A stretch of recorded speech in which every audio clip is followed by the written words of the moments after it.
now possible for a young man to look at more beautiful nude women in one day than any man has ever seen. Well, you remove part of your drive with pornography, and so now you don't have that sexual urge to overcome that anxiety, and so you stay timid for your entire life. And so as one who's been married for so many decades, I think one of the challenges a lot of men do is they aim for the wrong women, or they pick the wrong women. So in your personal experience from your years of marriage, and there's also years of study, what would you say are things that men need to be focusing in on when it's trying to select a woman for a long-term marriage partner? Well, you want someone honest. That's really, really important. Someone who will do her best to tell the truth. And my wife swore she'd do that before we got married, and she has. Probably better than I have. And so that's a rock, man, at the bottom of things, you know. So and you can't underplay the role of sexual attraction. And that's a mysterious thing. And so that's crucial as far as I'm concerned. So you mentioned pornography, and we do countless pieces of content to be able to help young men overcome that issue and provide tons of resources to help them support them. So what I've noticed that happens sometimes is because of years of watching pornography, the men's sexual attraction becomes warped.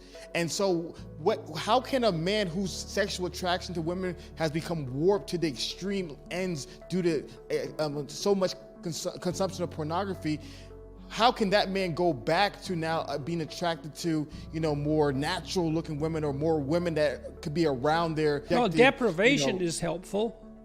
Yeah. You know, I mean, so I think it's reasonable to assume that there's a novelty edge in pornography, like there is in so many quasi-addictive phenomena. And so it has to become, because novelty is a sexual kick, it has to stay novel, and that means that over time it's going to become more extreme. So that's not good. Well, so how do you resensitize yourself in some sense? Well, you stop. And then hopefully you recover. And then you deprive yourself of that outlet, let's say. And you might say, well, you know, is that absolutely necessary? And maybe there's nothing wrong with pornography. It's like, well, I don't know, man. Like, have you ever really met a guy who is proud of that? Like, you know what I mean? That makes him feel like, I'm the guy, man. You know, I'm watching pornography and getting off. It's like, what a man. I don't believe anyone feels that. And to me, maybe I'm wrong. And to me, that's an indication that, yeah, we know. No, it's pretty cheap. It's cheap. It's easy. And, you know, I say that knowing that I believe the research evidence shows that if you introduce pornography into a community, that rates of sexual crime committed by men upon women actually decline. So there is perhaps some utility in the outlet, but you know, that's a unidimensional analysis and doesn't take into account all the other effects of pornography. So including the ones you described, and I think that those are real. It makes sense that they're real. You know, because it's super satiation, and it's a non-trivial technological problem. You know, it's now possible for a young man to look at more beautiful nude women in one day than any man has ever seen, you know, prior to 10 years ago, 20 years ago, than any man in history had ever seen. That's not nothing. That's something. And to think that doesn't do anything to you, it's like, no, that likely does something to you. So don't substitute the false for the real, and don't underestimate the utility of deprivation. You know, what do we need to drive us forward to have the adventure of our life? You know, well, some deprivation, that's for sure. That heightens desire and drive, and maybe you need that. You're afraid to approach a woman.